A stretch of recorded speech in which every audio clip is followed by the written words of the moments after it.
बंदी छोड़ सतगुरु रामपाल जी परमेश्वर जी की जय हो। सत्साई भाई और बहनों, दया परमपिता परमेश्वर, सारी सृष्टि के रचनहार सतगुरु रामपाल जी भगवान की, जिनके विशेष आशीर्वाद से, जिनके कृपा दृष्टि से, दया दृष्टि से आप और हम सभी साध संगति से जुड़े हुए सत्सेवक भाई बहन निरंतर परमेश्वर जी के भक्ति मार्ग पर ज्ञान को आधार बनाकर दृढ़ता के साथ आगे बढ़ रहे हैं।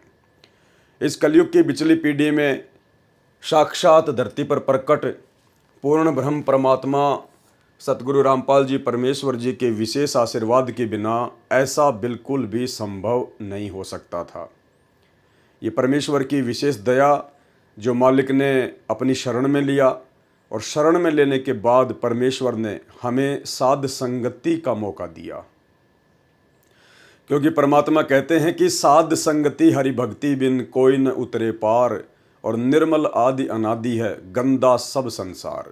साध संगति से भेद जो पाया, परमेश्वर सतगुरु रामपाल जी ने सफल बनाया।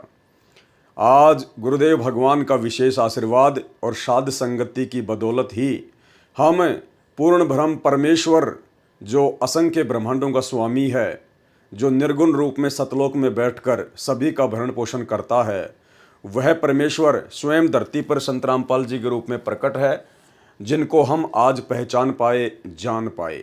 तो भाई और बहनों, अब इतनी बड़ी मेहर गुरुदेव भगवान ने आप और हमारे ऊपर कर दी है, तो हमने भी किसी भी प्रकार से कोई भी कसर इस भक्ति मार्ग में, भक्ति को लेकर, मर्यादाओं को लेकर, गुरुदेव के प्रति भाव और श्रद्धा को लेकर नहीं रखनी है। तो भाई और बहनों, यथार्थ भक्ति बोध के सरलार्थ के ऊपर हम आगे बढ़ें, उससे पहले गुरुदेव भगवान से विनती करेंगे, आशीर्वाद लेंगे, ताकि परमेश्वर हमें सद्बुद्धि बख्शे और उनके कर कमलों से रचित यथार्थ भक्ति बोध के अनुवाद को हम समझ सकें। बंदी छोड़ सतगुरु रामपाल जी परमेश्वर जी की जय हो। परमपिता परमात्मा, सारी सृष्टि के रचनहार, कुल मालिक, असंख्य ब्रह्मांडों के स्वामी, जगत गुरु, तीनों लोकों में प्रवेश करके सबका भरण पोषण करने वाले राजाधिराज, आत्माधार, नाथों के नाथ, देवों के देव, महादेव, सर्वेश्वर, महेश्वर, मृत्युंजय, अजरो अमर, आदि अनादि, सनातनी प्रभु, जगत पिता जगदीश्वर, श्री श्री 1008 की उपाधि के वास्तविक अधिकारी, अकाल मूर्ति, शब्द स्वरूपी राम, वासुदेव, सर्वगतम ब्रह्म, परम पूजे, प्रथम पूजे, परम संत, परम पुरुष, परम धनी, परम दयालु, सत्य कबीर, हक्का कबीर, अल्लाह कबीर, अल्लाह अकबर, बाखबर, अल्लाह ताला, जगत के तारणहार, जगत के मुक्तिदाता, जगत के जगन्नाथ, हारे के सहारे, हिंदुओं के राम, मुसलमानों के अल्लाह, सिखों के वायुगुरु, ईसाइयों के मसीह, दया के सागर दया निधि, करुणा के सागर करुणा निधि, स्वयंभू परिभू, संकट मोचन, कष्ट हरण, मंगल करण, दुख भंजन, अविगत कबीर, निर्विकार निर्विषम परमात्मा, अलय अलेख सतगुरु, आदि अनादि सतगुरु, असली मर्यादा पुरुषोत्तम, असली राम, असली कृष्ण, असली घनश्याम,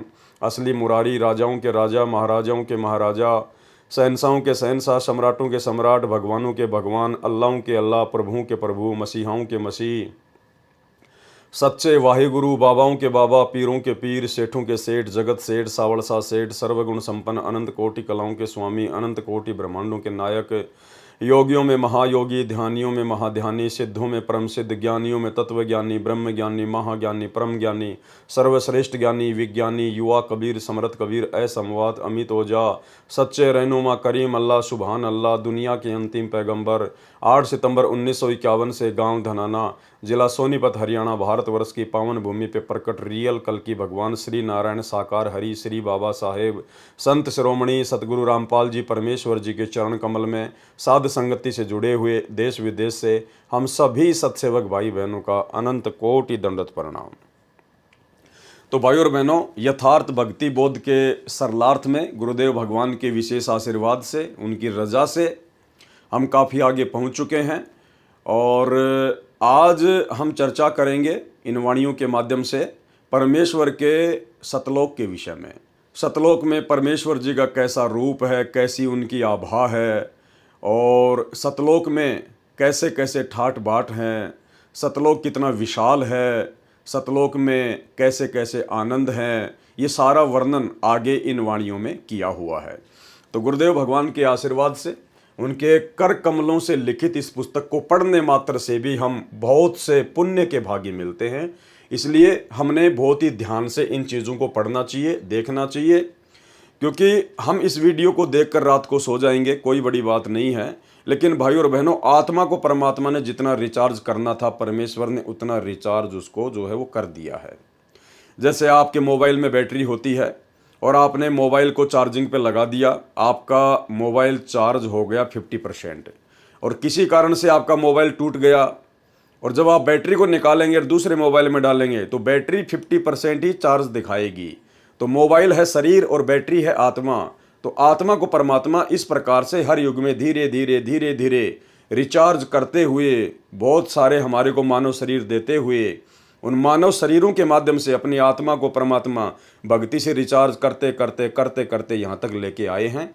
और अब गुरुदेव भगवान के सत्संग सुनकर, उनसे आशीर्वाद लेकर, उनके मंत्र करके, उनकी आरतियां करके आत्मा निरंतर चार्ज होती रहती है। और बीच बीच में परमात्मा साध संगतियों के माध्यम से भी अपनी आत्मा को रिचार्ज करते रहते हैं। तो जितना हम परमेश्वर की महिमा को पढ़ेंगे सुनेंगे उतनी ही आत्मा हमारी रिचार्ज होती चली जाएगी। तो अब हम आगे चलते हैं सरलार्थ पर। वाणी। काल इंद्री कुर्बान कादर अविगत मूर्ति खूब है, छत्र सवेत विशाल लोचन गलताना महबूब है। ये सतलोक में परमेश्वर जी की महिमा का वर्णन किया गया है। परमेश्वर को कालिंद्री कहा गया है। कालिंद्री का क्या अर्थ होता है? परमेश्वर कहते हैं, जिस प्रकार इस काल के 21 ब्रह्मांड में काल के आगे जितनी औकात एक इंद्र की होती है, उसी प्रकार सतलोक में यहाँ का जो ब्रह्म है, इस जैसे वहाँ पे करोड़ों इंद्र हैं, करोड़ों। यानी यहाँ 21 ब्रह्मांड में काल जितना शक्ति युक्त है, ऐसे ऐसे तो ना जाने अरबों खरबों संख्यों इंद्र उस परमेश्वर के दरबार में उसकी शोभा बढ़ाते हैं। तो क्या कहा परमेश्वर ने? काल इंद्री कुर्बान कादर अवगत मूर्ति खूब है, और छत्र सवेत विशाल लोचन। परमेश्वर जी के शीश पर सवेत छत्र है, और जो सवेत छत्र गुरुदेव के सिंहासन के ऊपर है, उनके शीश के ऊपर है। सतलोक में एक सत्संग में गुरुदेव ने बताया कि इस पृथ्वी से भी कई गुना बड़ा वो छत्र सतलोक में परमात्मा के शीश के ऊपर है। सवेत छत्र विशाल लोचन, यानी परमेश्वर के विशाल नेत्र हैं, और गलताना महबूब है। काल इंद्री का अर्थ है कि परमेश्वर कबीर जी के लिए काल अर्थात 21 ब्रह्मांड के स्वामी ब्रह्म जैसे तो इंद्र जैसे हैं। जैसे काल लोक में एक ब्रह्मांड में एक इंद्र का लोक है, जिसके अधीन 33 करोड़ देवी देवता हैं। इंद्र उनका राजा है, जिस कारण से देवराज भी कहा जाता है। परंतु 21 ब्रह्मांडों का राजा है काल, परंतु ये जो ब्रह्म है ये 21 ब्रह्मांडों का राजा है। जैसे ब्रह्म की तुलना में इंद्र की महिमा कुछ भी नहीं है। इसी के आधार से संत गरीबदास जी ने परमेश्वर कबीर जी की उपमा की है कि उस कादिर अर्थात समर्थ परमात्मा की शक्ति महिमा के सामने काल ब्रह्म की महिमा उस इंद्र के समान है जो काल लोक में इंद्र बना है। इसलिए परमेश्वर को काल इंद्री अर्थात काल ब्रह्म जैसे, जिसके सामने इंद्र जैसे हैं, जैसे चार भुजा वाले को चतुर्भुजी कहते हैं, ऐसे ही परमेश्वर को कालिंद्री कहा जाता है। सतगुरु रामपाल जी परमेश्वर जी को अर्थात कबीर परमात्मा को कालिंद्री भी कहा जाता है। ऐसे कादिर यानी समर्थ परमात्मा पर मैं संत गरीबदास जी कुर्बान हूं। उस अविगत जिसकी गति अर्थात स्थिति से कोई परिचित न होने से उसे अविगत कहा जाता है। परमात्मा की मूर्ति अर्थात जीवित साकार तस्वीर खूब है, अर्थात वास्तव में परमेश्वर सुंदर शकल में है। वह परमात्मा विशाल लोचन अर्थात बड़ी बड़ी नेत्रों वाला है, मस्त महबूब है अर्थात आत्मा का प्रेमी है। जिस सिंहासन तख्त पर परमात्मा विराजमान है उसके ऊपर सफेद छत्र लगा है। जैसे राजा महाराजाओं के सिर पर छातानुमा चांदी या सोने का छत्र लगाया जाता था, उसी प्रकार परमेश्वर की स्थिति आंखों देखकर संत गरीबदास जी ने बताई है। वाणी। दिल अंदर दीदार दर्शन बाहर अंत ना जाइए, और काया माया कहाँ बपूरी तन मन शीस चढ़ाइए। सरलार्थ किया है परमात्मा ने। परमात्मा के दर्शन आप अपने हृदय में कर सकते हैं। दिल अंदर दीदार दर्शन, परमात्मा के दर्शन आप अपने हृदय में कर सकते हैं। भावार्थ है कि जिस समय आप सच्चे दिल से भक्ति करके परमात्मा को पुकारोगे तो आपको हृदय कमल में परमात्मा दर्शन देंगे। यानी परमेश्वर जी की भक्ति के लिए हमें कहीं भी भरमने और भटकने की आवश्यकता नहीं है। उस समय जब परमेश्वर सतगुरु रूप में हमें मिल जाएं और अपना यथार्थ ज्ञान दे दें और सत भक्ति मंत्र दे दें, उसके बाद उनकी अनुपस्थिति में, उनकी गैर हाजिरी में हमने उनके लिए या भक्ति के लिए कहीं भी भटकने की आवश्यकता नहीं है। जिस प्रकार वर्तमान में वही कबीर परमात्मा हमें सतगुरु रामपाल जी के रूप में प्राप्त हैं, मिल चुके हैं। इन्होंने हमें अपना अनमोल तत्व ज्ञान दे दिया, सत भक्ति मंत्र दे दिए और कुछ समय के लिए परमेश्वर अपने मिशन को एक दिशा देने के लिए, लीला करने के लिए हिसार जेल में बैठे हुए हैं। और वर्तमान में जो लोग गुरुदेव भगवान की गैर हाजिरी में जगह जगह आश्रमों में धक्के खा रहे हैं, भटक रहे हैं, सब कुछ उनके पास होने के बावजूद भी तो परमेश्वर कह रहे हैं कि दिल अंदर दीदार दर्शन बाहर अंत ना जाइए। अरे उस समय आश्रम में जाएंगे जब हमारे गुरुदेव भगवान साक्षात हिसार जेल से लीला पूरी करके बाहर आ जाएंगे, क्योंकि परमात्मा सर्व कमलों में भी विद्यमान है। जैसे किसी कमरे के द्वार पर किसी पात्र में जल रखा है और द्वार के ऊपर बल्ब या ट्यूब लगी है और दिन में जल रही है, उधर से सूर्य भी उदय है, तो उस पात्र में सूर्य तथा ट्यूब बल्ब दोनों का प्रतिबिंब दिखाई देता है। ट्यूब का प्रतिबिंब तो केवल कमरे में रखे पात्र के जल में दिखाई देता है, परंतु सूर्य का प्रतिबिंब बाहर व अंदर के सभी पात्रों में दिखाई देता है। इसलिए कहा है कि परमात्मा प्राप्ति के लिए शरीर से साधना करके दर्शन कर लो, कहीं अन्य स्थानों, तीर्थों आदि पर न जाइए। परमात्मा प्राप्ति के लिए शरीर तो क्या वस्तु है, सर्वस्व अर्पण कर दो। यानी जिस भगत की भक्ति सही चल रही होगी, जो मर्यादा में रहकर यथार्थ मंत्रों का जाप कर रहा होगा, तो उसके हृदय कमल में उसको परमेश्वर जी के दर्शन होने शुरू हो जाएंगे। यहाँ पर यह शंका ना हो आप और हमारे को कि भाई हम तो 10 साल से भक्ति कर रहे हैं, मेरे को 15 साल हो गई, मेरे को तो अभी तक किसी भी कमल में अपने गुरु जी के दर्शन ही नहीं हुए। भाई और बहनों, वर्तमान में गुरुदेव हमारे समक्ष प्रकट हैं, धरती पर प्रकट हैं और परमेश्वर ने ज्ञान से अपनी पहचान करवानी है। ये ज्ञान मार्ग चुना है परमात्मा ने, चमत्कारों का मार्ग नहीं चुना है। इसलिए साक्षात परमात्मा धरती पर प्रकट हैं और हमारे घरों पर गुरुदेव भगवान की जो फोटो है, जो तस्वीर है, वो उनके साक्षात ही दर्शन हैं। वो फोटोएं कोई फॉर्मेलिटी के लिए नहीं रखी हैं, क्योंकि वो फोटोएं परमेश्वर का वास्तविक रूप है, सतगुरुदेव भगवान का वास्तविक रूप है, सतलोकीय रूप है। इसलिए जब हम उन फोटो में दर्शन करते हैं तो गुरुदेव भगवान के ही दर्शन होते हैं। और जब परमेश्वर की मर्जी होगी तो उस समय परमात्मा हमारे को अपने हृदय कमल में, अपने दिल में भी दर्शन करवा देंगे। लेकिन फिलहाल हम लोग ज्ञान में बहुत कमज़ोर हैं, बहुत कमज़ोर हैं। अभी हमें बहुत समय लगेगा।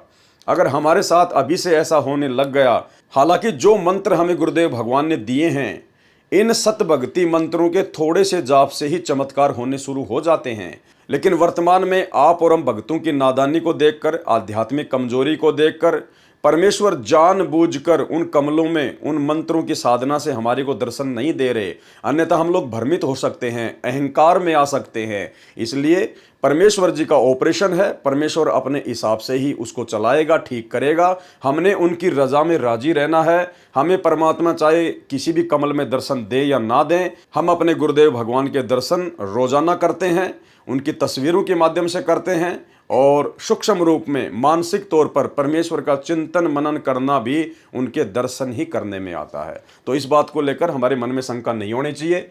जब हम उस लायक हो जाएंगे तो परमेश्वर ऑटोमेटिक हमारे को हर जगह दर्शन देंगे।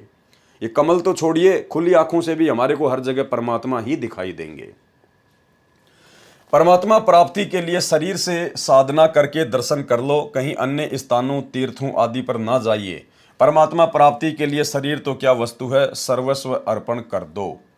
वाणी अविगत आदि जुगादि जोगी, सत्य पुरुष ल्योलीन है, गगन मंडल गलतान गैबी, जात अजात बेदीन है।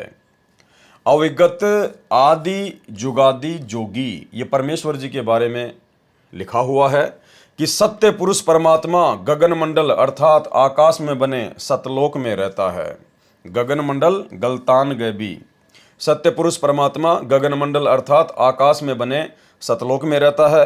वह आदि से ही विद्यमान है, आदि जुगादि, आदि यानी सृष्टि की शुरुआत से, वह आदि से ही विद्यमान है। वही सच्चा जोगी है अर्थात साधु बाबा है, तत्व ज्ञान देने के लिए पृथ्वी पर आता है। वाणी, सुख सागर रत्नागर निर्भय, निज मुखवानी गांव ही, जिन आकर अजोख निर्मल, दृष्टि मुष्टि नहीं आवही। परमेश्वर सुख रूपी रत्नों का आगार है यानी भंडार है। सुख सागर रत्नागर निर्भय यानी सतलोक में बैठा हुआ वो परमात्मा सुखों का रत्नागर है, भंडार है। वो परमात्मा निर्भय है, उसी को किसी का भय नहीं है, इसलिए सुख सागर कहा जाता है। वह वास्तव में निर्भय है और अपने निजी मुख कमल से तत्व ज्ञान की वाणी कविताओं, भजनों, चौपाइयों, दोहों को राग बनाकर गाता है। निज मुखबानी गाँव ही यानी अपने मुख कमल से तत्व ज्ञान की वाणी कविताओं, भजनों, चौपाइयों, दोहों को राग बनाकर गाता है। उस परमात्मा का सूक्ष्म आकार है जिस कारण से चरम दृष्टि से नहीं दिखता। उस परमात्मा का सूक्ष्म शरीर अजोख अर्थात जिसको कोई जोखिम खतरा नहीं है, उसका शरीर नष्ट नहीं होता, उसका शरीर अविनाशी है, निर्मल है अर्थात निर्विकार है। वाणी, झिलमिल नूर जहूर ज्योति, कोटि पदम उजियार है, उलट नैन बेसुन्ने बिस्तर, जहां तहां दीदार है। उस परमेश्वर के नूरी शरीर की महिमा की गई है यहाँ पर। उस परमेश्वर का शरीर झिलमिल झिलमिल करता है, झिलमिल नूर जहूर ज्योति, उस परमेश्वर का शरीर झिलमिल झिलमिल करता है। जैसे हम बचपन में देखा करते थे गांव में कि बहुत सारी माता बहनें अपने सर पर ऐसी चुंदड़ी ओढ़ा करती थी जिसमें बहुत सारे जो है वो सितारे लगे होते थे वाइट वाइट के, और जब वो चलती थी तो सूर्य के प्रकाश के कारण वो झिलमिल झिलमिल झिलमिल झिलमिल किया करते थे। या फिर दूसरा उदाहरण ऐसे लीजिए, जैसे आपसे काफ़ी दूर पर किसी पहाड़ पर बहुत सारे बल्ब जल रहे हों और रात्रि में वो दूरी पर जलने के कारण झिलमिल झिलमिल करते हैं। तो इस प्रकार से परमेश्वर के शरीर का जो नूर है, जो तेज है, जो आभा है, वो झिलमिल झिलमिल करती रहती है, बड़ी आनंददायक है। उस परमेश्वर का शरीर झिलमिल झिलमिल करता है। उसके नूर अर्थात प्रकाश का जहूर नजारा ज्योति इतनी है कि करोड़ पद्मों का प्रकाश है। जैसे श्री कृष्ण जी के पैर में पद्म था, उसका प्रकाश 100 वाट के बल्ब जितना था। परमात्मा के शरीर की ज्योति दूर से करोड़ों पद्मों जैसी दिखाई देती है।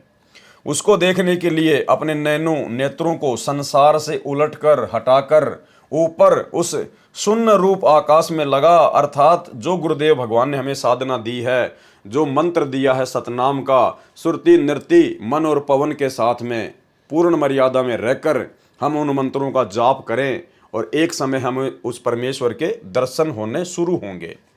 जहाँ परमात्मा का बिस्तर अर्थात निवास है, वहाँ उस परमेश्वर का वास्तविक दर्शन होता है, जिसके एक रोम अर्थात शरीर के बाल का प्रकाश करोड़ों सूर्य तथा करोड़ों चंद्रमाओं से भी अधिक है। वाणी, अष्ट कमल दल सक्कल रमता, त्रिकुटी कमल मध्य निरखही, श्वेत ध्वजा सुन गुम्मट आगे, पचरंग झंडे फर कहीं। उस परमेश्वर का वास कहाँ कहाँ है, वो परमेश्वर कहाँ कहाँ रहता है। अष्ट कमल दल सक्कल रमता, 8वें कमल दल यानी अक्षर पुरुष के लोक में भी वो परमात्मा रमा हुआ है, रहता है। और त्रिकुटी कमल मध्य निरखही, और त्रिकुटी पर भी वो परमात्मा सतगुरु रूप में विद्यमान रहता है। जैसे वाणी संख्या 20 के सरलार्थ में स्पष्ट किया है कि कमरे का बल्ब तो केवल कमरे में रखे पात्रों के जल में ही दिखाई देता है, परंतु सूर्य कमरे के बाहर भी जल में दिखाई देता है। उसी का प्रमाण इस वाणी संख्या 24 में स्पष्ट किया है कि एक 8वां कमल दल समूह है, अष्ट कमल दल सक्कल रमता। 8वां कमल दल समूह है जो काल के लोकों से बाहर अक्षर पुरुष के लोक में है, यानी 8वां जो कमल है वो अक्षर पुरुष का है।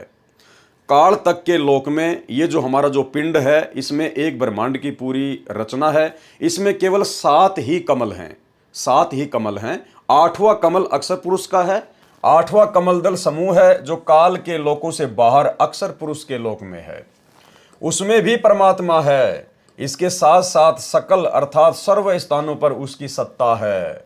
उसको त्रिकुटी कमल में भी देखा जाता है। शून्य अर्थात आकाश में शून्य स्थान वाले सतलोक में परमात्मा के गुम्मट के ऊपर सफेद ध्वजा फरक रही है, लहरा रही है।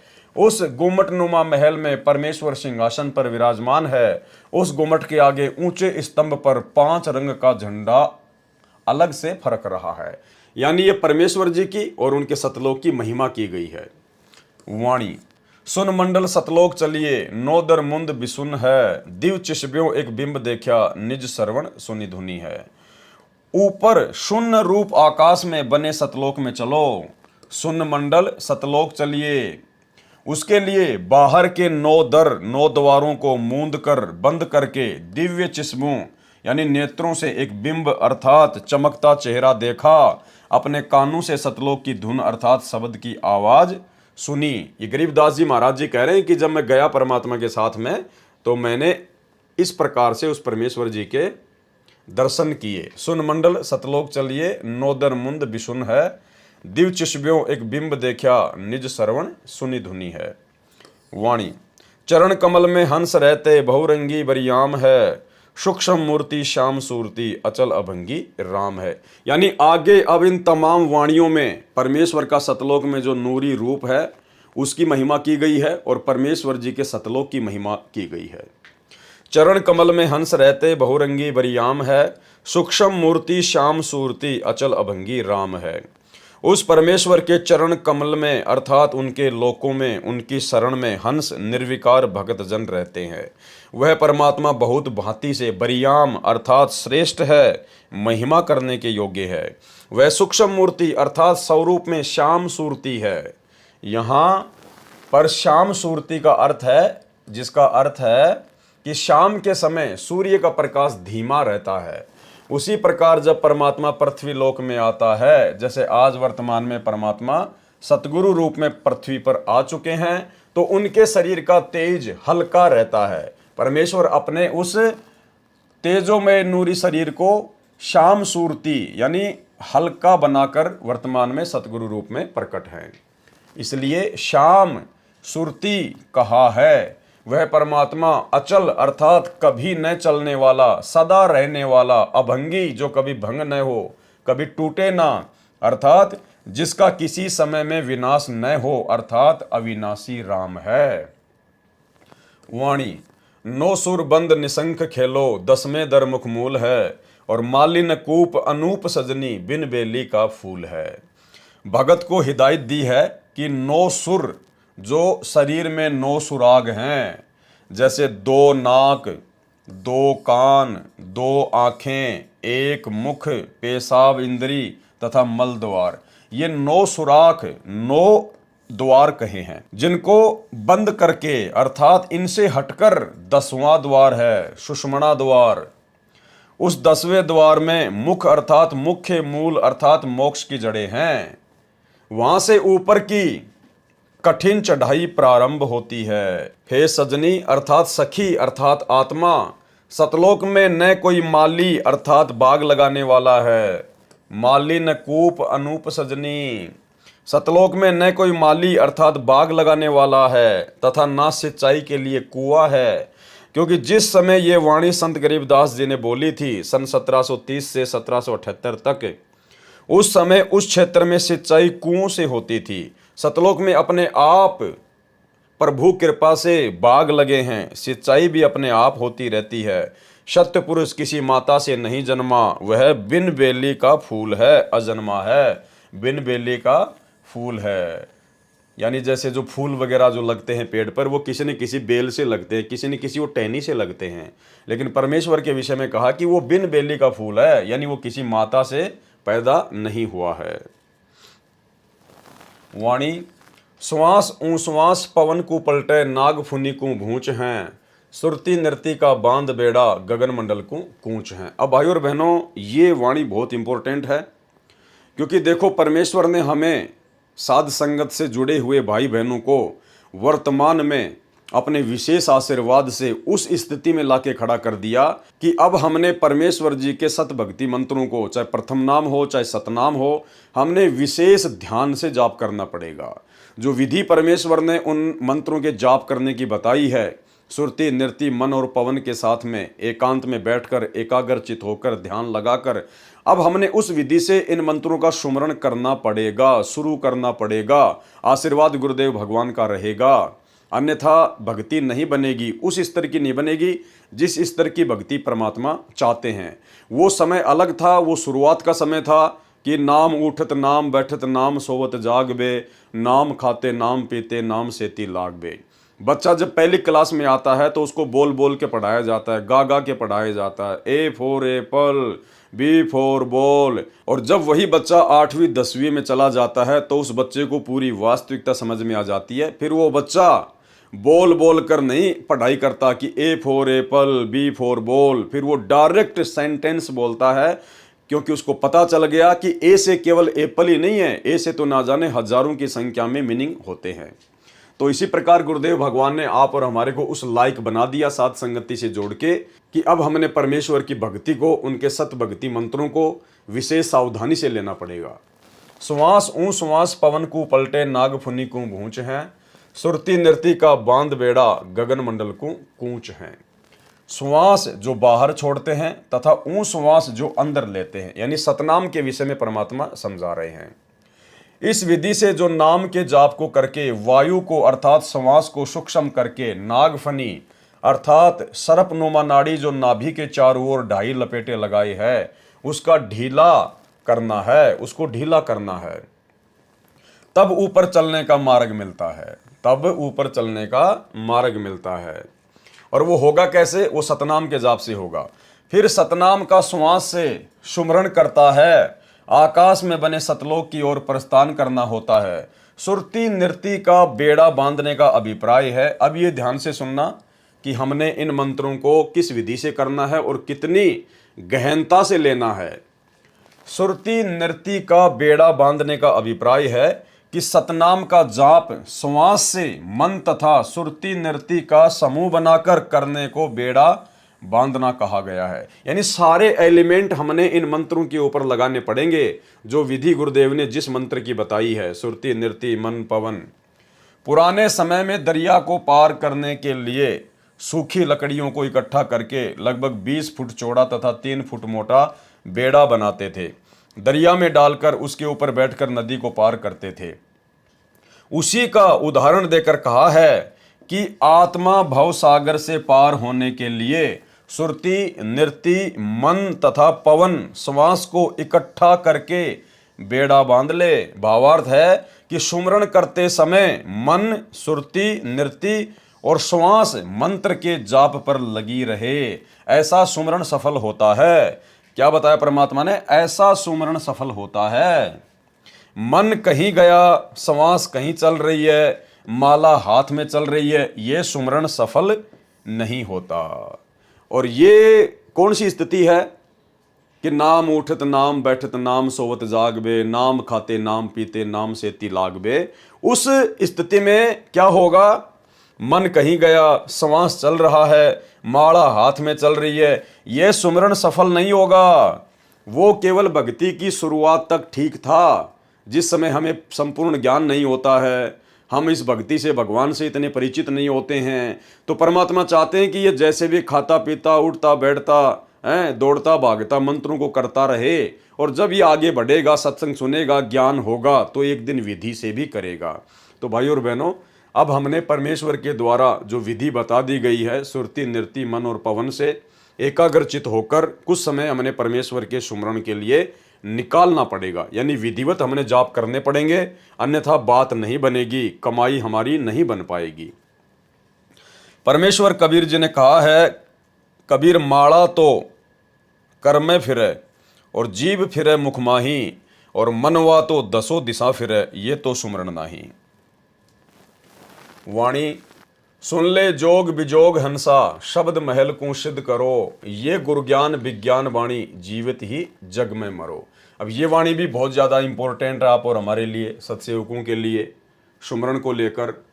सुन ले जोग बिजोग हंसा, यानी एक तो होता है सामान्य ज्ञान और एक होता है विशेष ज्ञान। जोग और बिजोग, शब्द महल को सिद्ध करो। ये जो शब्द महल जो परमेश्वर ने हमें दिया है भक्ति के लिए, इन मंत्रों का विधिवत जाप करके इसको सिद्ध करो। यो गुरु ज्ञान विज्ञान वाणी, जीवित ही जग में मरो। हे हंस, हे भगत, ध्यान से जोग अर्थात सामान्य साधना तथा बिजोग अर्थात विशेष साधना दोनों को सुन। इनमें शब्द अर्थात नाम महल अर्थात संपूर्ण मंत्रों के समूह को सिद्ध करो। भावार्थ है कि मन को सांसारिक विषय विकारों से हटाकर नाम सुमरण पर लगाकर अभ्यास करके साध ले, मन का स्वभाव बदल ले। यानी भाइयों और बहनों, कहने का सीधा सा मतलब ये है कि यदि हमें ये ज्ञान समझ में आ गया हो और ये समझ में आ गया हो कि ये मनुष्य जन्म बड़ी मुश्किल से मिलता है और परमेश्वर की भक्ति के लिए मिलता है, और आज मेरा सौभाग्य है कि मनुष्य जन्म भी है और भक्ति करवाने वाला परमात्मा भी धरती पर प्रकट है, और ये थोड़ा सा जीवन है, ना जाने कब इसका एंड हो जाए, कोई भरोसा नहीं है। तो ऐसी स्थिति में फिर भगत को तन मन धन से, मन कर्म वचन से, दिलो जान से केवल भक्ति के प्रति ही समर्पित होना है। उसको अपना 90% समय केवल परमेश्वर की भक्ति में लगाना चाहिए, 10% केवल अपनी रोजी रोटी के लिए, और रोजी रोटी भी परमेश्वर के आशीर्वाद से मिलेगी, उनकी रजा से मिलेगी। अगर भक्ति करेंगे तो परमेश्वर उसमें कोई बाधा उत्पन्न नहीं होने देगा। जिस परमेश्वर ने करने के लिए भजन दे दिया तो भोजन के लिए परमात्मा भूखा नहीं मारेगा, भोजन की व्यवस्था तो परमात्मा पहले करेगा। तो हमने ज़्यादा से ज़्यादा समय परमेश्वर की भक्ति के लिए निकालना चाहिए, और जितने भी हमारे सांसारिक काम धंधे हैं जो हमने फैला रखे हैं, यो गुरु ज्ञान विज्ञान वाणी, जीवत ही जग में मरो, यानी हमने जितने भी सांसारिक काम धंधे जो फैला रखे हैं 2 पैसे के लालच में, और आगे से आगे हम उनको बढ़ाते जा रहे हैं। एक फैक्ट्री लग गई, दूसरी की तैयारी हो रही है, एक ऑफिस खोल लिया, दूसरी ब्रांच की ओर तैयारी हो रही है। तो भाई और बहनों, अब हमने इन आदतों से पीछे हटना पड़ेगा। ये काल की बीमारी है, हमने इन चीज़ों से पीछे हटना पड़ेगा, अपने काम धंधे को धीरे धीरे समेटना पड़ेगा। अगर ज्ञान समझ में आ गया तो ज़्यादा समय हमने परमेश्वर की भक्ति को देना पड़ेगा, सत्संग सुनने को देना पड़ेगा, सुमरण को देना पड़ेगा, तब कहीं जाके हमारी बात बनेगी। और जितने भी विषय विकार हैं उनसे भी हमने पीछे हटना पड़ेगा गुरुदेव भगवान के आशीर्वाद से। इनमें शब्द अर्थात नाम महल अर्थात संपूर्ण मंत्रों के समूह को सिद्ध करो। भावार्थ है कि मन को सांसारिक विषय विकारों से हटाकर नाम सुमरण पर लगाकर अभ्यास करके साध ले, मन का स्वभाव बदल ले। ये है गुरु ज्ञान और विज्ञान अर्थात तत्व ज्ञान की वाणी अर्थात वचन, और जीवित ही जग में मर ले। जीवित जग में मरने का भाव है कि मन की कल्पनाओं को रोककर इच्छाओं का दमन कर। मन की कल्पनाओं को रोककर, मन तो आपको हमेशा आगे से आगे बढ़ाएगा, और अब तो आपको परमात्मा की भक्ति मिल गई, आपको सहारा मिल गया परमात्मा का, अब तो आपका काम धंधा पहले से कहीं अच्छा चलेगा, तो मन आपको आगे से आगे दौड़ाएगा कि बेटा काम बढ़ा, लेबर बढ़ा। तो भाई और बहनों, इन मन की कल्पनाओं को हमने रोकना है, ये सोचकर कि ये काम धंधे करते करते तो असंख्य जन्म बीत गए, कुछ भी हाथ नहीं आया। और भाई और बहनों, अब ये परमात्मा मिला है, काम धंधा भी परमात्मा चलाएगा, थोड़े से में पूरे परिवार का पेट भरेगा, समय आने पर हर प्रकार की हमारी इच्छाओं की पूर्ति करेगा, और बाकी जोड़ जोड़ के रखना, बैंक बैलेंस बनाना, ये फिर भक्ति में भक्तों के काम नहीं है। जीवित जग में मरने का भाव है कि मन की कल्पनाओं को रोककर इच्छाओं का दमन कर। जैसे व्यक्ति की अचानक मृत्यु हो जाती है, उसके मन की सारी योजना फैल हो जाती है। साधक पहले से ही ये धारणा बनाकर संसार में निर्वाह करता है, लंबी चौड़ी योजनाएं न बनाकर इच्छाओं को सीमित रखता है। यानी भगत के परमात्मा ने लक्षण बताए हैं कि लंबी चौड़ी योजनाएं न बनाकर इच्छाओं को सीमित रखता है। क्योंकि आज हम जिन कार को, कोठियों को, बड़ी बड़ी फैक्ट्रियों को बनाने में, अपने काम धंधे को बढ़ाने में, प्लाटों पे प्लाट लेकर पटकने में, ज़मीनों पर ज़मीन लेकर पटकने में, जो अपना जितना समय बर्बाद हम कर रहे हैं, ये सब कुछ चीज़ें यहीं रह जानी है, कुछ भी साथ नहीं जाएगा, शरीर भी साथ नहीं जाएगा, सबको पता है। लेकिन जब गुरु का ज्ञान हो जाए तो फिर हमने इन चीज़ों पर कंट्रोल रखना सीखना होगा, हमने कंट्रोल करना पड़ेगा इनके ऊपर, अन्यथा हमारा अधिकांश समय इन्हीं मन की कल्पनाओं में व्यर्थ हो जाएगा। लंबी चौड़ी योजनाएं न बनाकर इच्छाओं को सीमित रखता है, वह यह विचार करके सत्संग में जाता है कि मान ले मेरी आज मृत्यु हो जाती तो भी घर ऑफिस कार्यालय का कार्य नहीं कर सकते थे, इसलिए मान ले हमारी मृत्यु हो गई, हम चले सत्संग में, 3-4 दिन के लिए जीवित मर गए। विचार करें, मृत्यु तो किसी की भी कभी भी हो सकती है, तब भी कार्य से सब्र करना पड़ता है।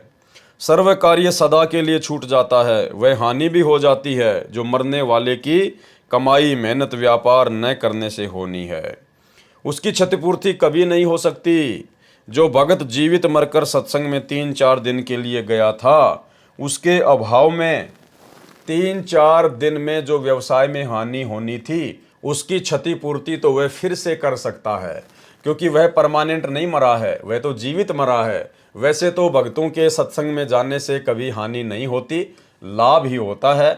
इसको कहते हैं जीवित मरना। संत गरीबदास जी ने कहा है कि गुरुजी द्वारा बताए ज्ञान तथा तत्व ज्ञान का सारांश ये है कि यदि भक्ति करना तथा मोक्ष पाना चाहता है तो जीवित मर ले, यानी उपरोक्त सारी चीज़ों को अपने जीवन में धारण कर ले, मन की कल्पनाओं को शांत कर, रोक, विषय वासनाओं से विषय विकारों से अपने आप को हटा और एक प्रकार से जीवित मर के परमात्मा की भक्ति कर कि सोचो मैं तो मर गया, अब ना कोई काम, ना कोई धंधा, ना कोई रिश्तेदारी, ना कोई बोलने वाला। इस भाव से हमने परमेश्वर जी की भक्ति को महत्व देना है और परमात्मा फिर अपने भगत के काम बिगड़ने नहीं देता है।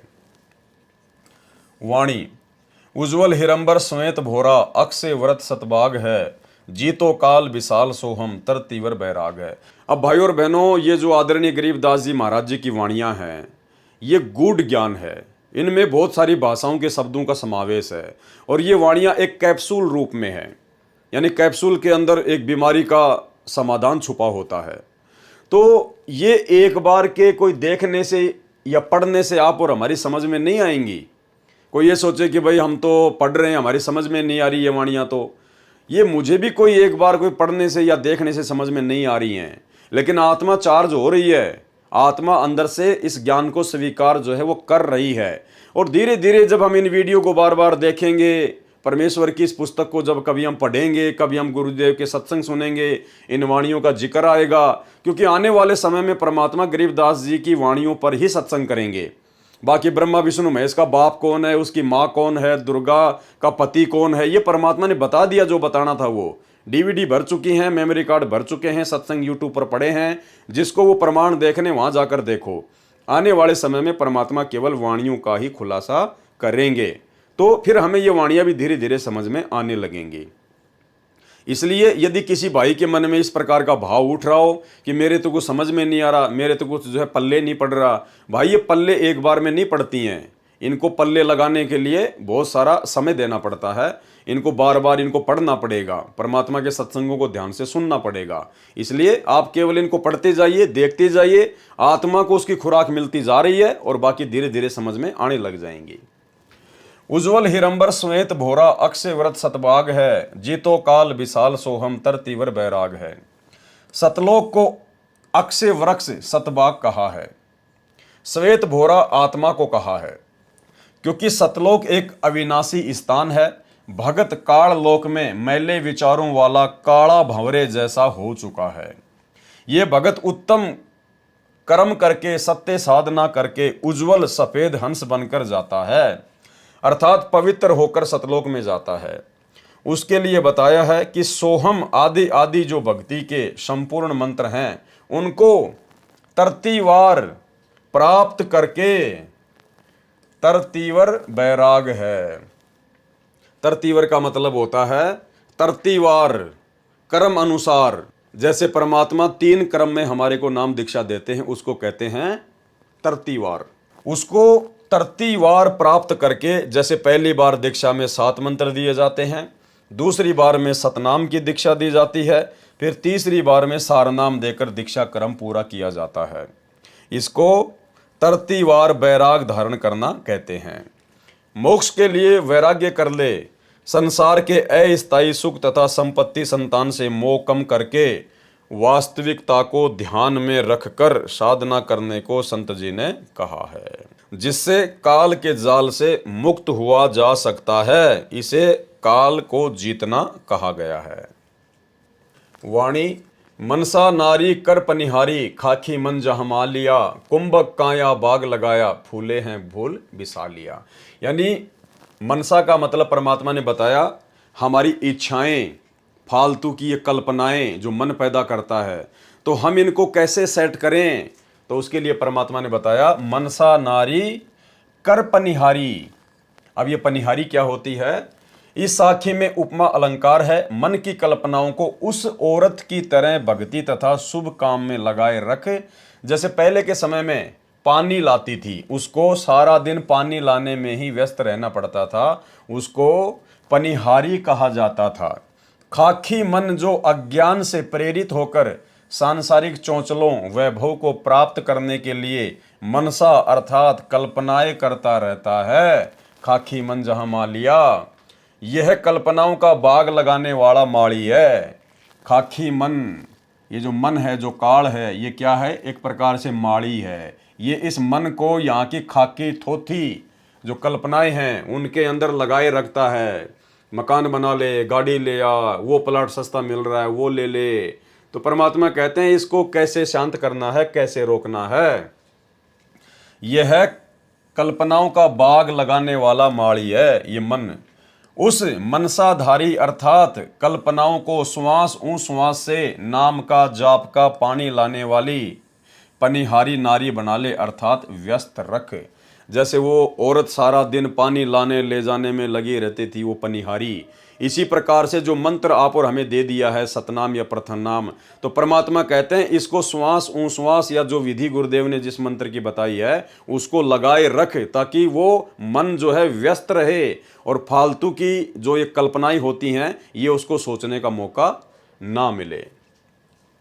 कुंभक काया अर्थात श्वास के सुमरण से मानव शरीर में भक्ति का बाग लगा लिया है। कुंभक काया बाग लगाया, उस भक्ति बाग में फिर मोक्ष रूपी फूल खिलते हैं जो विशाल अर्थात बहुत बड़ा लाभ जीव को होता है।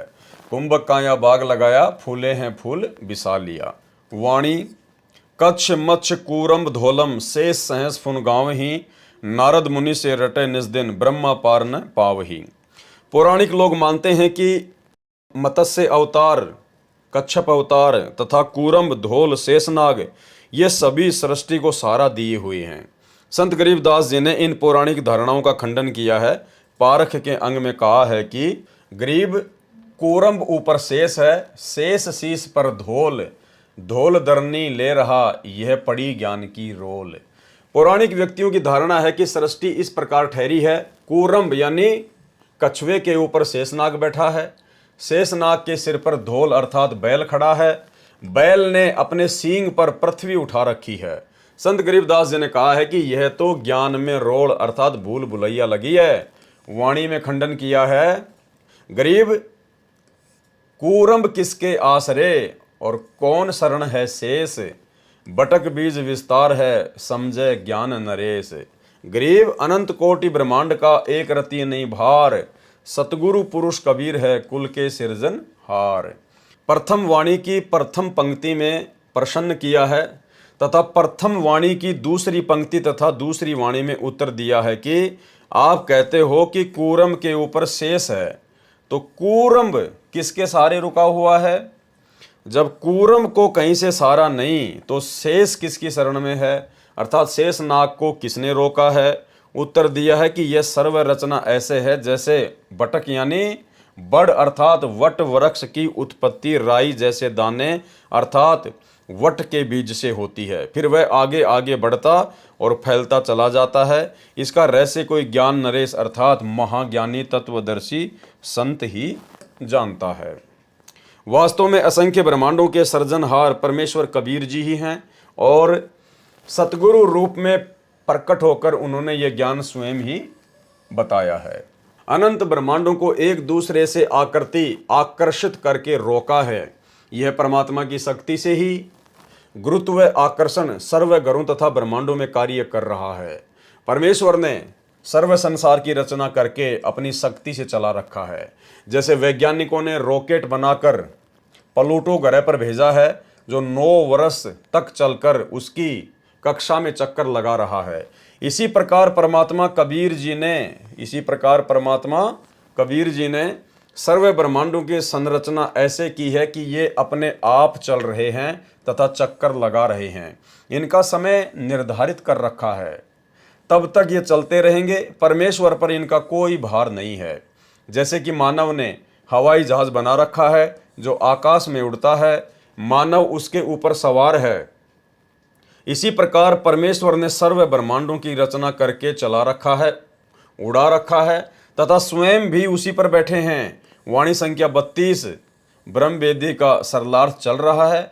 उसी प्रसंग पर आता हूँ। आपके अनुसार माने तो जिन कच्छ मच्छ कूरम धौल तथा शेषनाग को आप इतने शक्तिशाली मानते हो, तो वे भी किसी अन्य समर्थ की भक्ति कर रहे हैं, परंतु सर्व प्राणी शास्त्र विधि त्याग कर मनमाना आचरण कर रहे हैं, जिस कारण से सफलता नहीं मिल रही। शेषनाग के 1000 मुख हैं और प्रत्येक मुख में 2-2 जीभ हैं। शेषनाग भी नाम जाप करता है, उसको भी आज तक परमात्मा की महिमा का ज्ञान नहीं, उसको परमात्मा का पार अर्थात मोक्ष स्थान नहीं मिला है। इसके अतिरिक्त शास्त्र विधि विरुद्ध साधना नारद जी जैसे ऋषि भी नाम की रटना लगाते हैं, वे भी असफल रहे। उनके पिता श्री ब्रह्मा जी को भी परमात्मा का पार नहीं पाया, मोक्ष की प्राप्ति नहीं हुई। वाणी शंभु जोग बिजोग साध्या अचल अडिग समाध है, अविगत की गति नाही जानी लीला अगम अगाध है। शंभु यानी शंकर जी। श्री शंकर जी ने जोग अर्थात सामान्य साधना द्वारा तथा परमेश्वर जी के केवल सोहम नाम प्राप्त करके उसको विजोग अर्थात विशेष साधना मानकर अचल अडिग अर्थात लंबे समय तक निश्चलता से समाधि लगाई, परंतु अविगत अर्थात पूर्ण परमात्मा की गति यानी स्थिति नहीं जान सके। शंभु जोग बिजोग साध्या अचल अडिग समाध है, क्योंकि उस परमेश्वर की लीला अगम अगाध यानी सबसे भिन्न है, आगे की है। अविगत की गति नाही जानी लीला अगम अगाध है। वाणी सनकादिक और सिद्ध 84 ध्यान धरत है तास का, 24 अवतार जपत हैं परमहंस प्रकाश का। सनकादिक अर्थात सनक, सनंदन, संत, कुमार, ये 4 ब्रह्मा जी के मानस पुत्र हैं, जिन्होंने वरदान प्राप्त कर रखा है कि हमारी आयु जितनी है, हमारा शरीर 5 वर्ष के बालक जैसा रहे, हम ना जवान हो और ना बूढ़े हों, वे अपनी उम्र भर 5 वर्ष के रहेंगे। इनको भी अध्यात्म ज्ञान में विद्वान माना जाता है, परंतु तत्व ज्ञान के अभाव से ये सनकादिक तथा 84 सिद्ध परमात्मा का ध्यान धरते हैं, कहते हैं कि हम पूर्ण परमात्मा की भक्ति करते हैं, और 24 अवतार माने गए हैं, वे भी पूर्ण परमात्मा की भक्ति करने का दावा करते हैं और कहते हैं कि परमात्मा का प्रकाश देखते हैं। परमात्मा परमहंस तो निराकार है, ये सब भ्रमित साधना करके काल जाल में ही फंसे हैं। यानी भाइयों और बहनों, आप और हम सभी भाई बहनों का जिन्होंने परमेश्वर की शरण प्राप्त कर ली है सतगुरु रामपाल जी की, आप और हमारा कितना बड़ा सौभाग्य है कि ये इतने बड़े बड़े सिद्ध महर्षि ब्रह्मा विष्णु महेश देवी देवता, इनको भी परमात्मा की महिमा का ज्ञान नहीं है, इनको भी ये तत्व ज्ञान नहीं है, इनको भी मोक्ष मार्ग नहीं है। ये भी आने वाले समय में 84 लाख योनियों में मां कष्ट उठाएंगे। तो आप और हमने किस कदर अपने गुरुदेव भगवान के ऊपर कुर्बान हो जाना है। परमेश्वर ये समझाना चाहते हैं कि तुम्हारा कितना बड़ा सौभाग्य है कि जो वस्तु उन महिमावान लोगों को नहीं मिली जो इस सृष्टि के आधार हैं 21 ब्रह्मांड के, और तुम्हें वो परमात्मा आज सहज में मिल गया। इसलिए उस परमेश्वर की कदर कीजिए। 87, 88 और 33 सूरज चंद चिराग है, धर अंबर धरनी धर रटते अवगत अचल बिहाग है। 88,000 ऋषि तथा 33 करोड़ देवता तो सूरज तथा चंद्र की तरह हैं। जैसे देवताओं को सूरज जानो और ऋषि रूपी चांद से अधिक उज्जवल हैं। धर जो काल के अवतारधारी हैं, वे धरती पर तथा आकाश में अन्य द्वीपों में जाकर शास्त्र विरुद्ध नामों को रटते हैं। वह अविगत अर्थात परमेश्वर अचल विहाग यानी यथावत स्थिर है, उसकी भक्ति विधि में कोई परिवर्तन नहीं है। तत्व ज्ञान के अभाव में मनमाना आचरण करके साधक बने हैं, सब काल जाल में ही हैं। वाणी सुर नर मुनिजन सिद्ध और साधिक पार ब्रह्म को रटत हैं। घर घर मंगलाचार चोरी ज्ञान योग जहां बटत हैं। सर्व देवता तथा ऋषिजन भ्रमवश मान रहे हैं कि हम पार ब्रह्म अर्थात पूर्ण परमात्मा की भक्ति कर रहे हैं। घर घर में मंगलाचार अर्थात शुभ कामनाएं देते हैं और ज्ञान भी सुनाते हैं जो अधूरा ज्ञान है। वाणी चित्रगुप्त धर्मराय गावे आदि माया ओंकार है। कोटि सरस्वती लाभ करत है ऐसा पार ब्रह्म दरबार है। यानी इस वाणी में सतलोक की महिमा की गई है। चित्र तथा गुप्त तथा धर्मराज भी ओंकार अर्थात काल का जाप करके उसकी आदि माया जाल में उलझे हैं। काल लोक में शारदा अर्थात सरस्वती जो ब्रह्मा जी की पुत्री है, उसकी आवाज अत्यंत सुरीली बताते हैं। उसके गाने सुनकर देवता लोग आनंद लेते हैं। संत गरीबदास जी ने बताया है कि सतलोक जो पार ब्रह्म का दरबार है, उसमें ऐसी ऐसी करोड़ों सरस्वती अपनी सुरीली आवाज में गाने गाती हैं। वाणी कामधेनु कल्पवृक्ष जाके इंद्र अनंत सुर भरत हैं। पार्वती कर जोर लक्ष्मी सावित्री शोभा करत हैं। इस वाणी में भी सतलोक की महिमा की गई है। सरलार्थ सत्य पुरुष परमेश्वर के सतलोक में काल लोक में बने स्वर्ग महास्वर्ग जो ब्रह्मलोक में है, उसकी तरह कामधेनु सर्व सुख पदार्थ खाने के लिए उपलब्ध कराने वाली गाय जो कामना यानी इच्छा करते ही वस्तु प्रस्तुत कर देती है, ऐसा मानना है। तथा कल्पवृक्ष सर्व मनोकामना पूर्ण करने वाला पेड़ जो स्वर्ग महास्वर्ग में माना जाता है, जो काल लोक के कल्पवृक्ष तथा कामधेनु से कई गुना अधिक सुविधादायक है। उस परमात्मा के दरबार में इंद्र सर्व गाने बजाने वालों की टीम के साथ वहां सुर भरता है अर्थात गाने गाता है। भावार्थ है कि इस काल लोक में स्वर्ग का राजा इंद्र है। उसके सामने उसको खुश करने के लिए एक गायक मंडली स्त्री पुरुषों का समूह गाने नाचने का प्रोग्राम करते हैं। परंतु सत्य पुरुष के दरबार में उस इंद्र जैसे स्वयं उस मंडली समेत गाने नाचने का प्रोग्राम करते हैं। यानी सतलोक की महिमा की गई है कि वहां इतना वैभव इतना सुख है। ऐसे ऐसे अनंत प्रोग्राम सत्य पुरुष के सतलोक में होते हैं तथा यहाँ की महान देवियां पार्वती लक्ष्मी तथा सावित्री जैसी सुंदर देवियां परम पुरुष के दरबार की शोभा बढ़ा रही हैं। वाणी गंधर्व ज्ञानी और मुनि ध्यानी पांचों तत्व खवास हैं।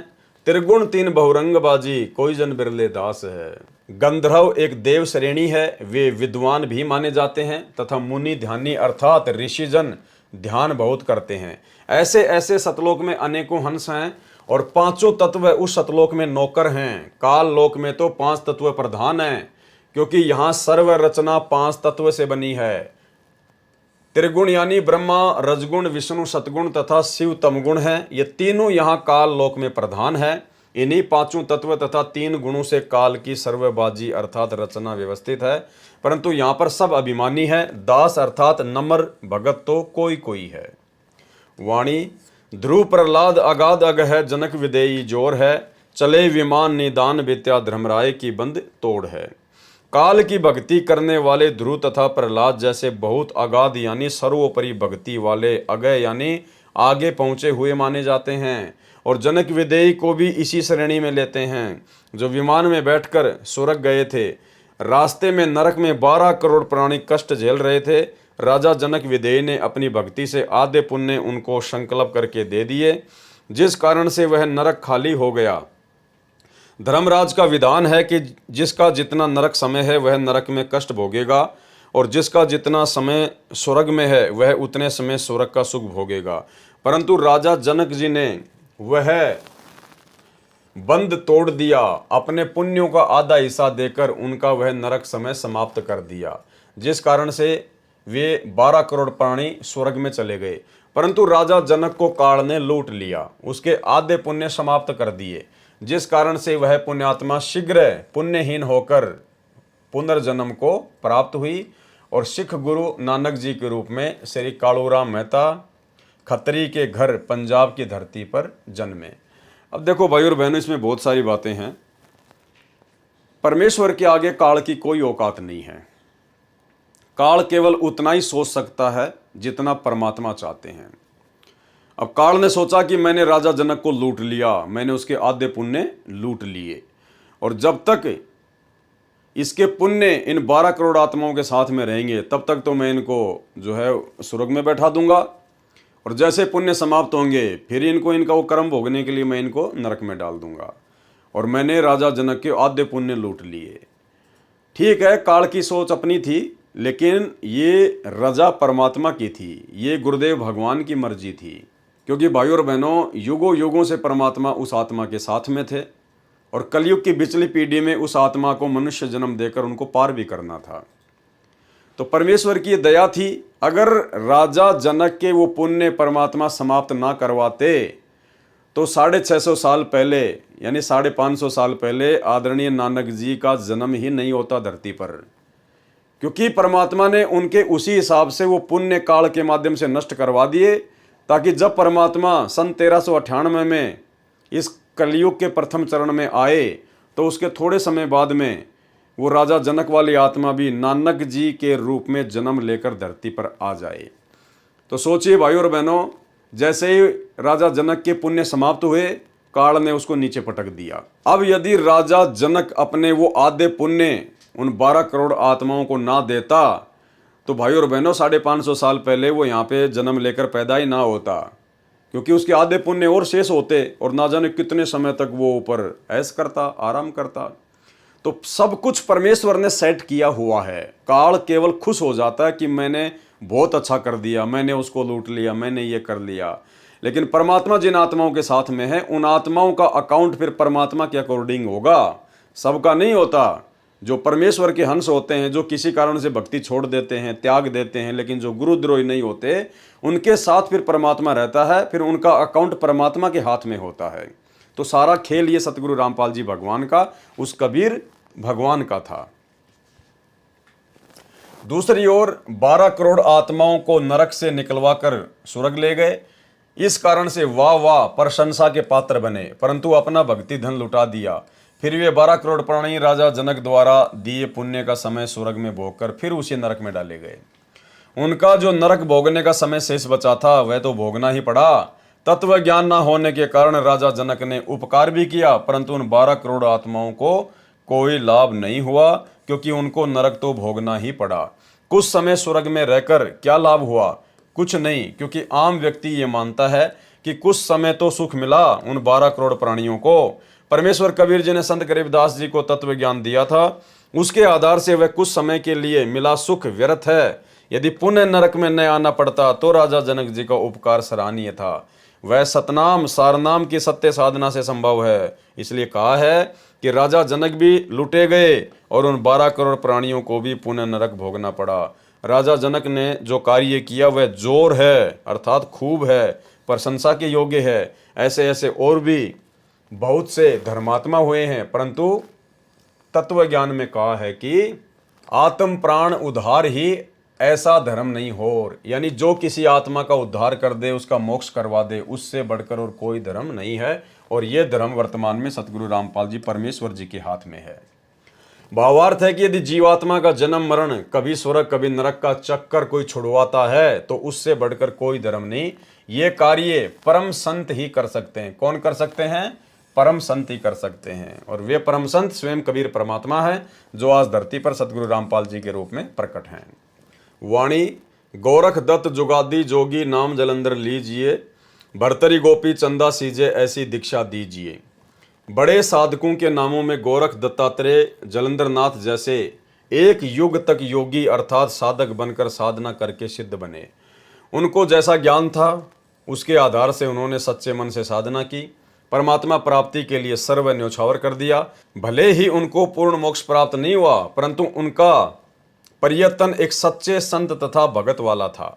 इस वाणी में संत गरीबदास जी ने समझाया है कि गुरु को ऐसी शिक्षा तथा दीक्षा अपने शिष्य को देनी चाहिए जैसे श्री गोरखनाथ जी ने अपने शिष्यों गोपीचंद तथा भर्तरी को दी थी, और जैसे ये दोनों सीजे खरे उतरे, ये गोरखनाथ जी की शिक्षा का परिणाम था। वाणी सुल्तानी बाजिद फरीदा पीपा परचे पाइया, देवल फेरिया गोप गोसाई नामा की छान छिवाइया। जो भी साधक परमात्मा प्राप्ति का प्रयत्न करता है वह पूर्व जन्म के भक्ति संस्कारों के कारण प्रेरित होकर साधना करता रहा होता है। उसके साथ पूर्व जन्मों में की हुई भक्ति की कुछ शक्ति भी शेष होती है, जिस कारण से उस साधक के जीवन काल में पूर्व जन्म की भक्ति शक्ति के प्रभाव से कुछ चमत्कार अनोखा कार्य भी हो जाते हैं, जिस कारण से वह भी अपने आप को परम संत मान लेता है तथा अन्य जनता जन भी उसके फैन होकर उसकी पूजा करने लग जाते हैं, जो दोनों के लिए ही हानिकारक होता है। इस अमृतवाणी में बताया है कि एक अब्राहिम सुल्तान अधम, एक बाजिद, एक फरीद तथा एक पीपा नामक महापुरुषों को पूर्व जन्म की भक्ति के परिणाम स्वरूप चमत्कार प्राप्त हुए थे। पर्चा यानी चमत्कार। एक नामदेव जी महाराष्ट्र प्रांत में हुए हैं। परमात्मा ने उनकी पूर्व भक्ति के कारण स्वयं अपने हाथों से नामदेव जी की छान अर्थात झोपड़ी की छत घास फूस डंडों से बनाकर तैयार की थी। एक दिन नामदेव जी मंदिर के पास से जा रहे थे। मंदिर में आरती चल रही थी। भावनावश वे उन ब्राह्मणों में घुस गए जो आरती उतार रहे थे। नामदेव जी छिपा जाति से थे तथा धूल भरे वस्त्र धारण किए थे। शूद्र जानकर पंडितों ने नामदेव जी को पकड़कर मंदिर के पीछे पटक दिया। नामदेव जी फिर भी हाथों से तालियां बजा बजा कर आरती बोल रहे थे। परमात्मा में उनकी सुरती सच्चे मन से लगी थी। परमेश्वर जी ने मंदिर का द्वार नामदेव जी की ओर कर दिया। पंडित जन मंदिर के पीछे घंटियां बजा रहे थे। इस प्रकार के पर्चे अर्थात चमत्कार भगत की पूर्व जन्म की भक्ति की शक्ति से परमात्मा कर दिया करते हैं। एक बार नागौर शहर राजस्थान में पीपा ठाकुर था। संतों के विचार सुनकर उसमें वैराग्य हो गया। राज्य को त्याग कर अपनी एक पत्नी सीता सहित अपने गुरु स्वामी रामानंद जी के आश्रम में काशी शहर में भक्ति करने लगे। एक दिन धार्मिक स्थानों को देखने की इच्छा से गुरु जी की आज्ञा लेकर चल पड़े। यानी धार्मिक स्थान देखने के लिए भी पीपा और सीता गुरु जी की आज्ञा लेकर गए। और आज हमारे भगत कोई छुडानी जा रहा है, कोई जगन्नाथ जा रहा है, कोई कबीर चबूतरा देखने जा रहा है, कोई काशी जा रहा है, कोई लहर तारा जा रहा है। भाई और बहनों, थोड़ी बुद्धि का इस्तेमाल करो। एक दिन धार्मिक स्थानों को देखने की इच्छा से गुरु जी की आज्ञा लेकर चल पड़े। एक स्थान पर द्वारिका नाम से संत आश्रम था, जो दरिया के किनारे बना था। द्वारका दास कोई संत था, उसके नाम पर श्रद्धालुओं ने द्वारका आश्रम नाम रखा था। पीपा जी के गुरुजी सुनाते थे कि द्वारिका नगरी समुद्र ने अपने अंदर ले ली, वह फिर भी सुरक्षित है। स्वामी रामानंद जी श्री विष्णु अर्थात श्री कृष्ण जी के दृढ़ भगत थे। वे उसी कारण से अपने इष्ट देव की महिमा को 4 चांद लगाने के उद्देश्य से कहा करते थे कि द्वारिका में अभी भी श्री कृष्ण तथा सर्व बाल ग्वाल गोप तथा गोपियां राधा रुक्मणी सहित विराजमान है। यानी झूठी कहानी वो उनको सुनाया करते थे। भगत पीपाजी तथा भक्तमती सीता जी अंधविश्वासी सच्चे श्रद्धालु थे, जो अपने गुरुजी के एक एक शब्द को सत्य मानते थे। उस आश्रम से आधा किलोमीटर दूर एक पेड़ के नीचे दोनों भगत बैठे थे। वहां एक पाली गौवे चराने वाला आ गया। वह शरारती था। पीपा भगत ने उस पाली से जानना चाहा कि हे भाई, सुना है कि द्वारका नगरी जल में समाई है, उसमें श्री कृष्ण जी तथा सर्व गोपाल राधा रुक्मणी तथा गोपियां आज भी रहते हैं, वह कहाँ पर है? ग्वाले अर्थात पाली ने कहा कि जहां आप बैठे हो उसके ठीक सामने इसी दरिया में द्वारका नगरी है। वे कहने लगे कि क्या आपने देखा है? ग्वाले ने कहा कि मैं तो कल ही भगवान तथा द्वारिका वासियों से मिलकर आया हूं। उस शरारती ग्वाले तथा अपने गुरुजी से सुनी फोकट महिमा को सुनकर उनका विश्वास और दृढ़ हो गया। दोनों ने आपस में एक राय करके श्री कृष्ण जी की द्वारिका को देखने तथा भगवान के दर्शन करने की इच्छा से दरिया में कूद गए अर्थात छलांग लगा दी और दरिया के जल में ओझल हो गए। ग्वाला वहां से चलने लगा तो खेतों में कार्य कर रहे किसान ने पूछा कि ये दोनों भगत किस कारण से दरिया में डूब मरे। ग्वाले ने सर्व बात बताई कि मैंने तो मजाक किया था। उन्होंने सत्य मानकर प्रभु दर्शन के लिए दरिया में छलांग लगा दी। किसान ने उस ग्वाले को बहुत धिक्कारा और कहा कि तुझे बहुत पाप लगेगा। आसपास के गांव में उस दुर्घटना की खबर आग की तरह फैल गई। फिर 7 दिन के बाद उसी दिन वे दोनों नदी से बाहर निकले और किनारे पर खड़े हो गए। उन दोनों को दरिया से जीवित निकला देखकर खेतों के किसान तथा गवाले दौड़कर आए और उनसे जीवित रहने का कारण जानना चाहा। भगत पीपाजी व भगतमती सीता जी ने बताया कि हम डूबे नहीं, हम तो भगवान श्री कृष्ण जी से मिलने, उनके दर्शन करने द्वारिका नगरी में गए थे। हमारे गुरुजी ने बताया था कि भगवान की द्वारिका जो वास्तविक नगरी है वह जल में समा गई है। भगवान तथा सर्व द्वारिकावासी आज भी उसमें आनंद ले रहे हैं। जो द्वारिका जल से बाहर है वह तो बाद में बनाई गई है, वह वास्तविक द्वारिका नहीं है। हम 7 दिन तक भगवान श्री कृष्ण जी के साथ उनके महल में रहे हैं। हमारी सेवा भगवान श्री कृष्ण जी ने सुदामा जी की तरह की। राधा तथा रुक्मणी जी, श्री कृष्ण जी सर्व रानियों से मिले, गोपी तथा ग्वालों से भी बातें की। जब हमने चलने की आज्ञा चाही तो श्री कृष्ण जी ने अपनी अंगुली से निकालकर मेरे को, पीपा जी को अंगूठी छाप दी। देखो, इस पर कृष्ण अक्षर लिखा है, शुद्ध सोने की है। उपस्थित व्यक्तियों को बड़ा आश्चर्य किया कि ये क्या कह रहे हैं। बातें विश्वसनीय नहीं हैं, परंतु उनको अपनी आंखों से दरिया में डूबते तथा बाहर आते देखा है। अविश्वास को स्थान नहीं है। जब वे अपने गुरु रामानंद जी के आश्रम काशी बनारस में पहुंचे तो उनको भी श्री कृष्ण जी से मिलने और 7 दिन तक उनके साथ रहने की बात कही तो उनको भी विश्वास नहीं हुआ। कहने लगे कि क्या कह रहे हो, तुम्हारा दिमाग तो नहीं चल गया? जल में जीवित कैसे रह सकते हो? जल में तो द्वारिका है, वह तो खंडर हो चुकी है। यानी वो पहले तो कह रहा था कि वहाँ सभी रहते हैं, श्री कृष्ण, बाल गवाल गोपियाँ रहती हैं, और अब कह रहा है कि वो तो खंडर हो चुकी है। भगवान श्री कृष्ण जी तो गोलोक में ऊपर जा चुके हैं, उस समुद्र में थोड़े ही हैं। जब पीपा सीता ने बार बार भोलेपन से कहा तथा सर्व गोपाल गोपियों, राधा रुक्मणी, श्री कृष्ण जी से हुई बातें बताई तथा श्री कृष्ण द्वारा दी गई छाप अंगूठी दिखाई जिस पर कृष्ण नाम खुदा हुआ था देवनागरी लिपि में, ये सब पीपा सीता से सुनकर तथा छाप देखकर स्वामी रामानंद जी को विश्वास करना पड़ा।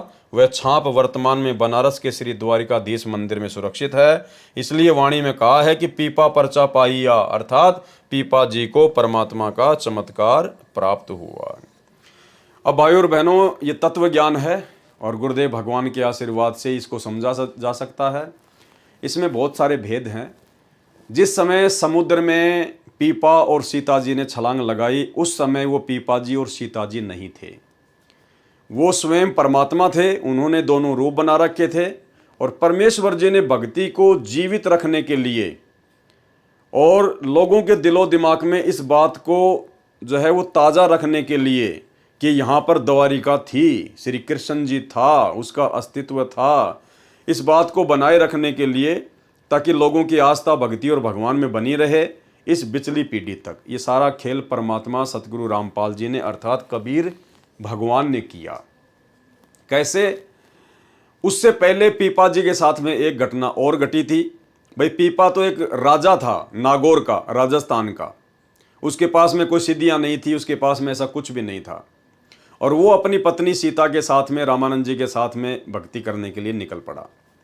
जब वो सीता को लेकर जा रहे थे तो रास्ते में गुरुदेव भगवान ने सत्संग में बताया कि एक लाला जी, एक बनिया, उसने सीता जी को जब पीपा जी के साथ में देखा साधु वेशभूषा में, तो उस बनिए ने कहा, अरे साधु जी, महात्मा जी, तू क्या करेगा इस औरत का? ये तो बनियों के रहने के लायक है, तू क्या करेगा इसका? मेरे को दे दे ये।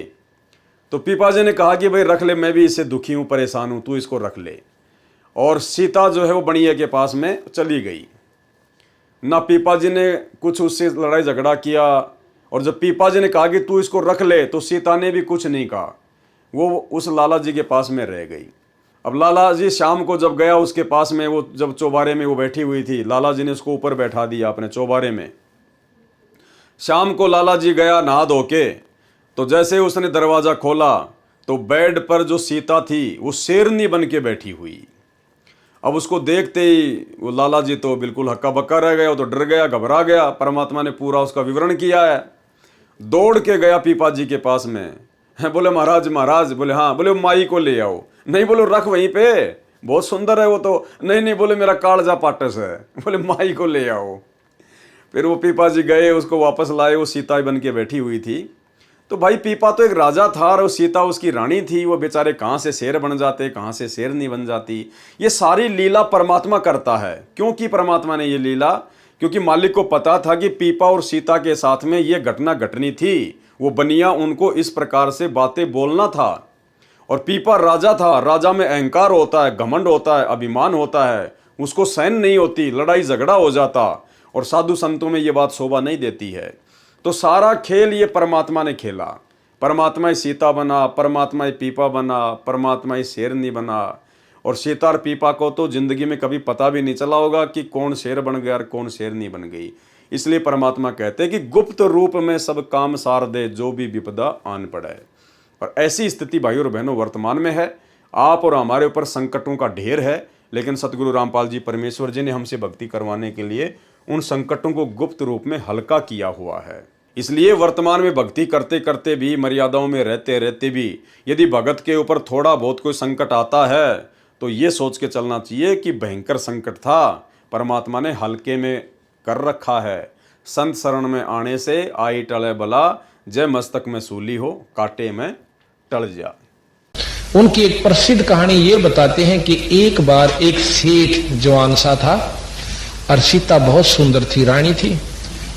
वो सेठ आ गए ने बोला, अरे ओ क्या करेगा बाबा जी तो इसका, या तो भाई सेठा ग्रहण जोगी से तो मन दे देने।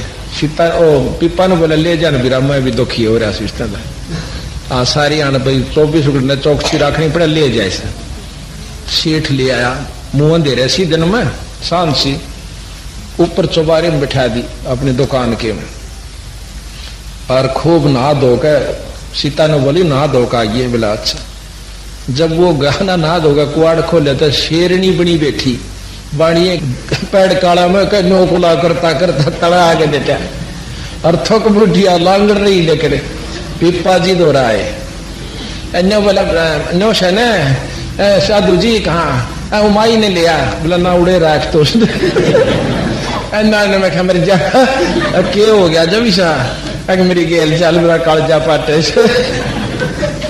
तो भाई उन्हें लेके पीपा जी गया, बड़ा देखा सीता बैठी नो की नो। बोला की बात होया, अगर बस दो जोड़े हाथ भाई तोड़ी जा। बोला तो ऐसी ऐसी कथाएं बंदी छोड़ने दिखाई, क्योंकि जिसमें जो परमात्मा आश्रित हो जाती है ना, उनका कोई बाल बांका नहीं कर सकता।